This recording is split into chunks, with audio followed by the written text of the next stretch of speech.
Okay, I came here to talk. So thank you. Unlike Cory Booker, I have been drinking and I won't commit to a full 25 hours. But this is going to take some time. If you need to hit the bar, this is the time because it's going to go a while. But if you do, you need to get one for me because I drink and I know things. There was nothing direct about my path to becoming a teacher. As my senior year of high school approached, even graduating from high school wasn't a certainty. But I met the love of my life. And I really wanted to impress her. She was a straight A student, a drama queen, college bound, and I've been telling her I was a genius since I was 17. But extraordinary claims require extraordinary evidence. I hit the books hard to show her and myself what I could do and choose a life path that would provide us with a stable platform from which to launch our dreams. And I have no regrets. Yvonne Duran is the smartest person I know. She's an incredible wife, my travel companion on this great journey, the best mother our children could hope for, and she doesn't chase accolades and attention like I do, except on stage. But she has become a far greater teacher than I ever was. In June of 1997, after finishing 5 weeks of subbing K1 bilingual at Battles Elementary School, thanks to Stephanie Miller,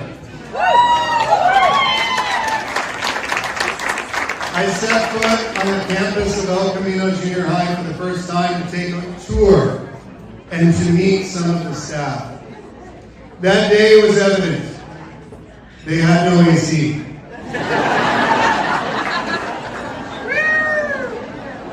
I met several teachers right away. They've been teachers there for longer than I had been alive. I could see that this was a place where people could belong, where they could stay, a place where I could make and find a career of a lifetime.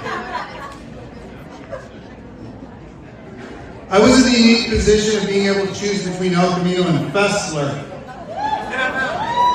So I went over to Fessler and I met with Barbara Walker, who was just starting. It was her very first day on the job. And she told me one of the best pieces of advice I've ever been given in my life. She said, go to El Camino.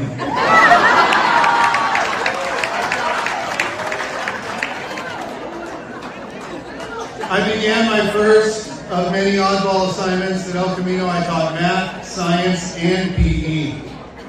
And my first day on the job, I began my 25-year role as a MESA advisor, mathematics, engineering, and science achievement. Some of you are probably in it. The first classroom I taught in was Tommy Kuntz's classroom, room 20 at El Camino. For my first 2 years, I had to change classes every month so that the veterans would not have to move. I repeatedly accepted roles that required split attention. I didn't mind wearing multiple hats. When my mind and my body were agile, ambition overcame fatigue. It would be 17 years before I taught a single subject, single grade level. The needs of the many outweigh the needs of the one or the few.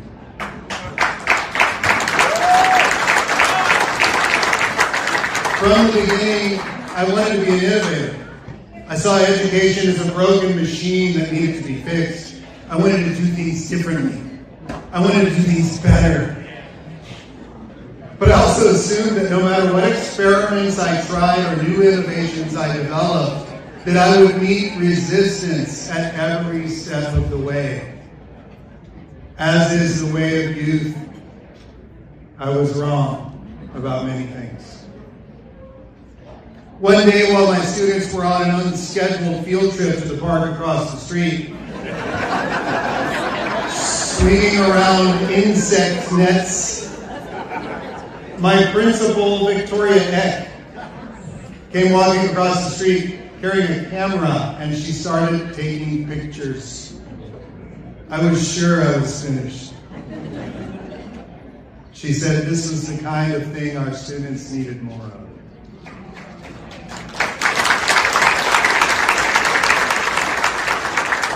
I was shocked at times by the degree of autonomy I was given and the latitude I had for experimenting with pedagogy and content.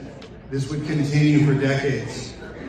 I was strongly supported by my colleagues and my administration, and I had a voice.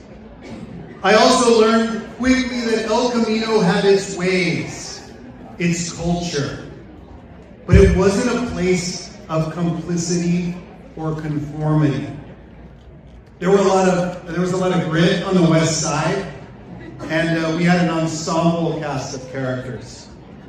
But my veteran colleagues weren't just stuck in old, outdated ways. They had been innovators for decades. When the old-timers resisted change, they did so with good reason. They had devoted their lives to building incredible things that they didn't want to see destroyed. Burn sage for the old warriors. There's a reason why they are still standing. My elders taught me that there are many ways of being a great educator, and my belief that I must change others faded. Live and let live. An effective school doesn't need to be homogenized and scripted. My path is just one of many. They also taught me that El Camino doesn't toe the line or drink the Kool-Aid. The latest out-of-touch trends get laughed at and forgotten. And when pushed, El Camino pushes back. There are many new faces, but the song remains the same. I've been honored to work with my fellow El Camino Titans, all of these incredible and dedicated SMEEA colleagues, like all of you. I cannot fully explain how lucky I was in my career. Lucky to have found a diamond in the rough at El Camino Junior High. Lucky to have worked alongside veterans, legends of education. Lucky to have had the support of various principals and superintendents along the way. For much of my career, I benefited from working with Mark Muller.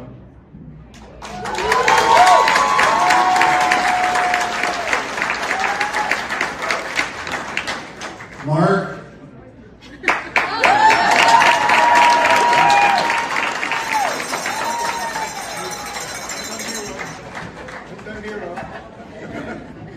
Gordillo gets extra credit.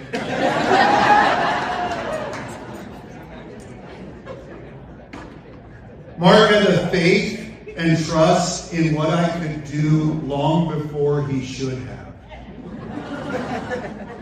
Thousands of students in our community benefited from the clubs, the programs, the field trips that I coordinated with his support. Mark had a way of bringing out the best in people. Thank you, Mark.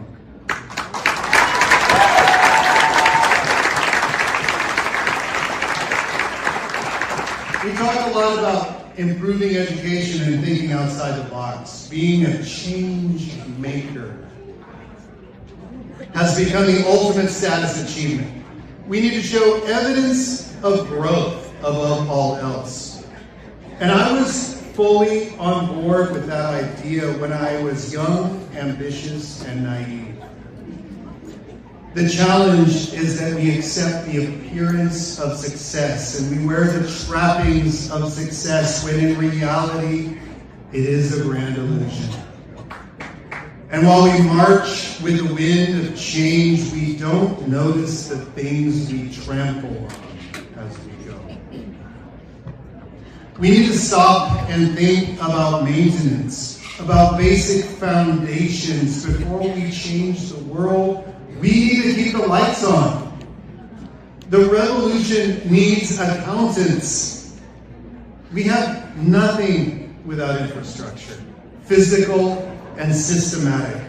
But maintaining things is boring. It doesn't make the headlines. It doesn't light up the dashboard. And it sure doesn't win awards. There is a promise that comes with accepting the life of a teacher. It is a promise of stability. For many, that promise has been broken. Our education system is comprised of structures and principles that we perennially fail to preserve and protect. We can't have nice things because the moment something starts to work, the rug is pulled out. And we start over from scratch. We've lost the patience to leave things be. We lack the commitment to see things through, and we don't recognize that the value of things, that don't line up with the latest regurgitated vision statement.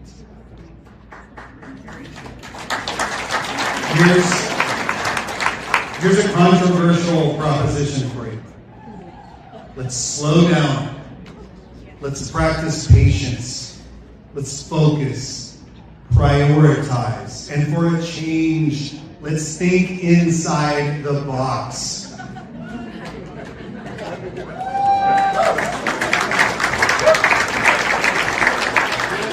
Without deviation, progress is not possible.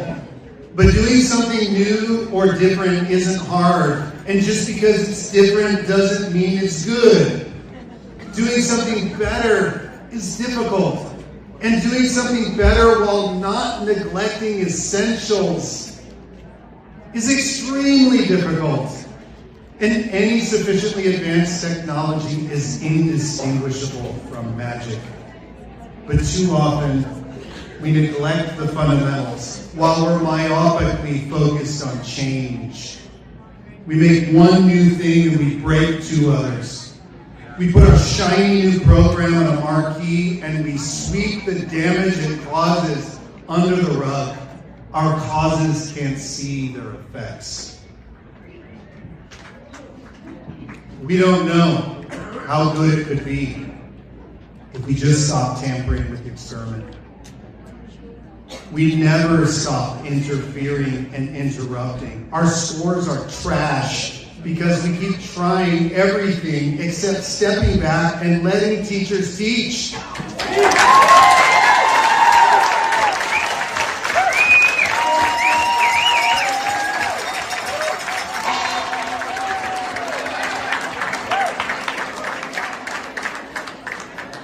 I didn't put a pause there. The second you start to get a flow going, it gets interrupted. We maintain a persistent pattern of imposing short-term, half-baked, disruptive experiments. Every 33 minutes, we jump the ship to get away from the Cylons. We need to let the cake bake. All of this has happened before, and all of this will happen again. So say we all. Am I jaded? Maybe I should retire. The period of my career when my innovations were the most successful was in a time of back to basics instruction.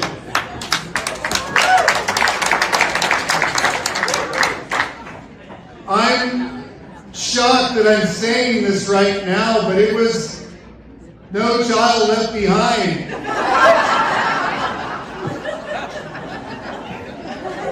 Race to the top. 6-period day at first, 4-period block later. The priority, though, was consistency. The priority was fundamentals. The priority was maximizing and protecting instructional time.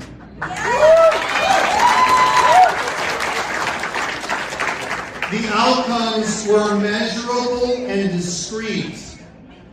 There was less of a concern with what we did and more of a concern with what we achieved. The platform was steady, and from there our rockets could launch. We watched academic growth in every subject for nearly 2 decades in this district, but we have forgotten those days. I know that not everyone had the freedoms or experience that I had during that era, and there were gaps. There were omissions. Some had way too many constrictions on their work. They had scripted programs, but not all of the subjects were tested. They tampered with science, the least of the subjects that were tested. And guess what? Science was where we had the most growth. Nothing but academic freedom could be credited with that growth. Some recall the tragic mistakes that led to prolonging the Vietnam War. Uh-oh, I'm getting dark now. McNamara's fallacy. When you only make decisions based on a narrow band of parameters that are easily quantified, you miss the larger truth. In education, basic fundamentals and qualitative facts rarely get factored in as significant. Instead, they are taken for granted. We can fake success by holding up one set of numbers, while the glaring truth in front of us tells another story.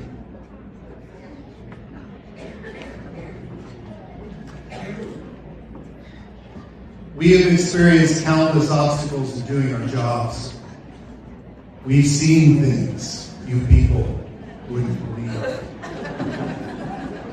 We continue to show up and teach our students even when there are no aides, no translators, insufficient bathrooms, no air conditioning, excessive class sizes. We work through lead in the water, uncapped oil wells, fungal spores, blood on the ground, gas leaks, water leaks, jackhammering, lockdowns, rodent infestations, fires, riots, protests, tornadoes, earthquakes, swarms of bees, asbestos, and a pandemic. We teach through interruption after interruption. We evacuate, we adapt, we administer first aid, we call 911. We have to stay calm in the face of seizures, broken bones, concussions, cancers, theft, suicides, car accidents, deportations, and gunshots. We are assaulted and verbally abused. We face the situation when administrators lack the courage to follow through with meaningful consequences. Our schools erupt into dangerous places of extreme and frequent violence. Sorry you're traumatized. Be be on time for the meeting tomorrow.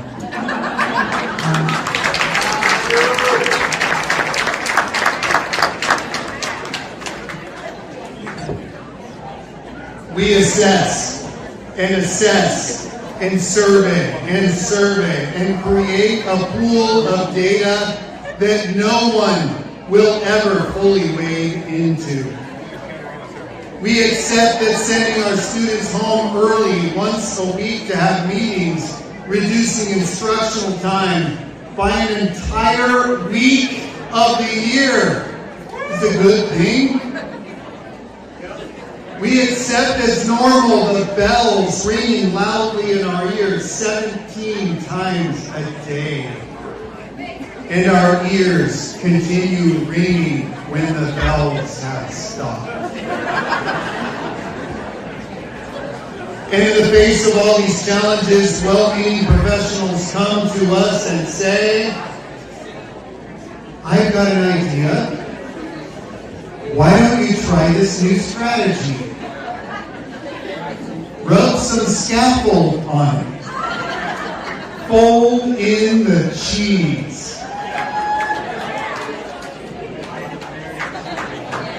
And in the face of all these challenges, addressing the underlying issues, instead of that, we get re-educated so that we'll see things in a different lens.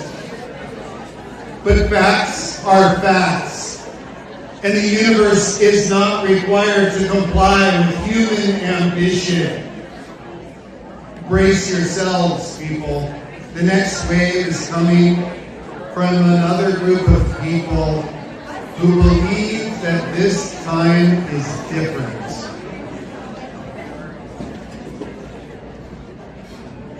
Just a little more.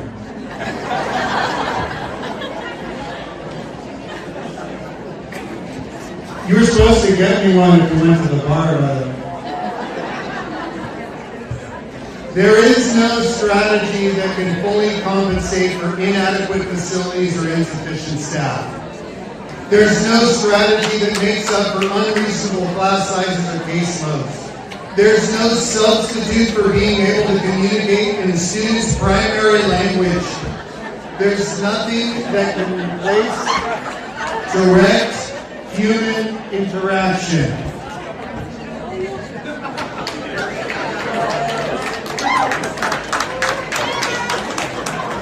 And there's certainly no way we can make up for instructional time that we've squandered in meetings, assessments, surveys, and special schedules. Let it be my time to waste. But we ignore the obvious and we bandage the wound that isn't bleeding. We can adapt to a world that is changing. We can figure out ways of making those subtle adjustments needed for the time. When I began, I created an exciting, rich environment full of activity and stimulus. I brought in more technology to counter the bland life experience of my students living in a world that lacked cognitive stimulus. White shadow. For the last several years, instead, I've done everything I can to insulate my students from a world of stimulus overload. It is a demon-haunted world, and it burns inane images onto the brains of defenseless children in 15-second increments. Black Mirror. But there is low-hanging fruit we could pick and end this cycle of diminishing returns. We could put away the Chromebooks.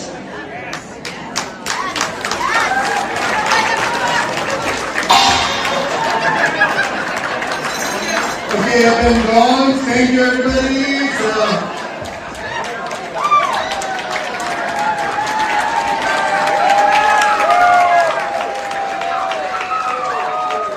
We can put away the Chromebooks for a while. We can pick up a pencil. We can let our students touch and a real book, a ruler, a protractor, a compass. We ourselves can take the time to read to our students. They don't know how to tie their shoes or read a clock. And if they had more of these physical, real-world experiences, we would be opening the entire world of technical careers to them. We must not neglect what is real and true. We need to do more. Too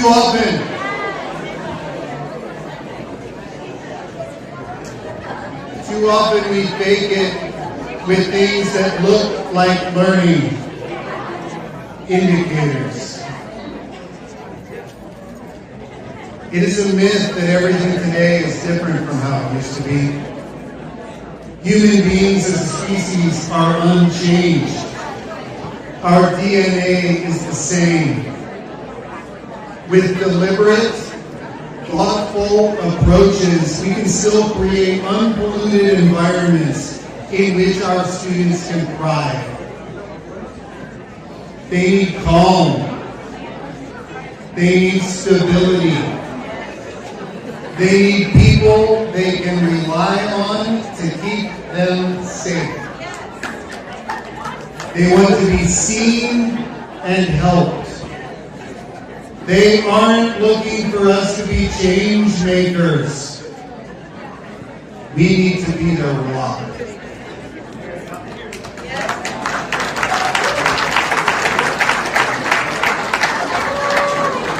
Okay, this is the last page.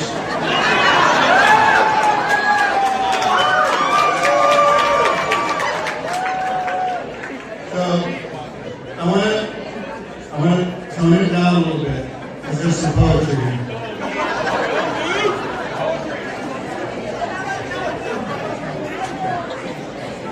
What school is that at? I've been doing this long enough that many of my colleagues are former students. Some of you are former students. It is truly a rewarding experience to work side by side. Living here in Santa Maria, I see former students everywhere I go. And in spite of our fears, by and large, they're doing fine. Stand up, Brandy. They're doing fine.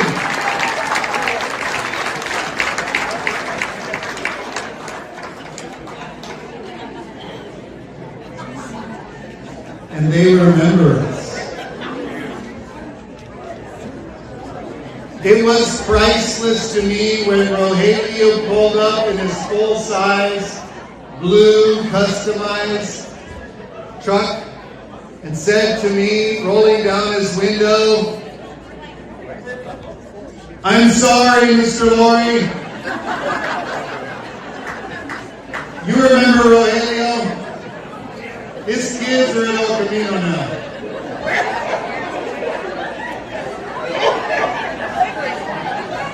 Well, Josh remembers something.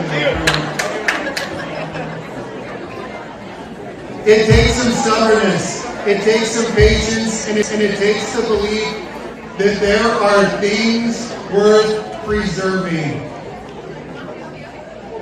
Strange memories on this nervous night in Santa Maria. 10, 20, almost 30 years later. It seems like a lifetime, or at least the main era. The kind of peak that never comes again.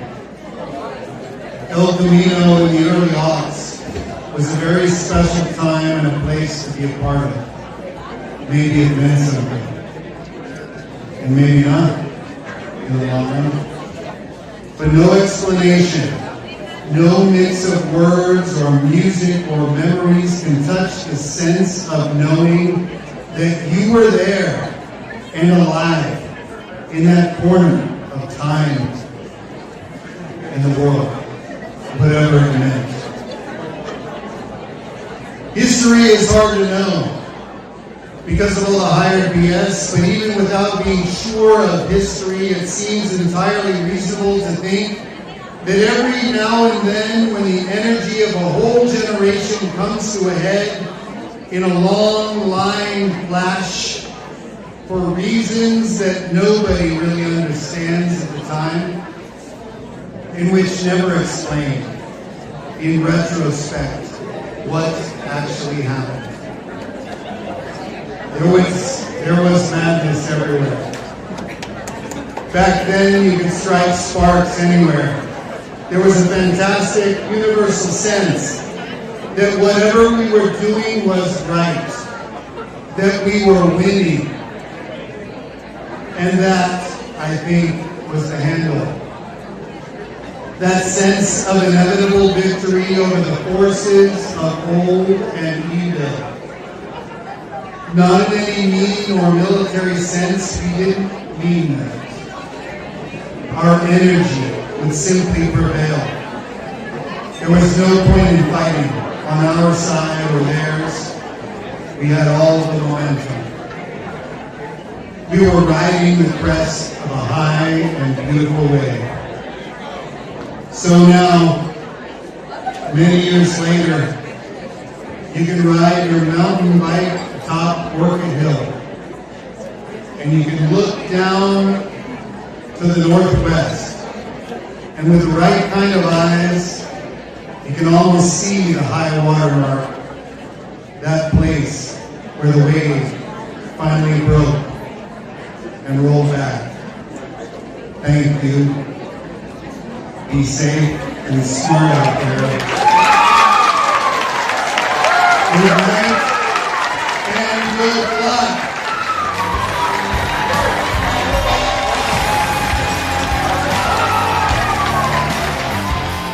And it takes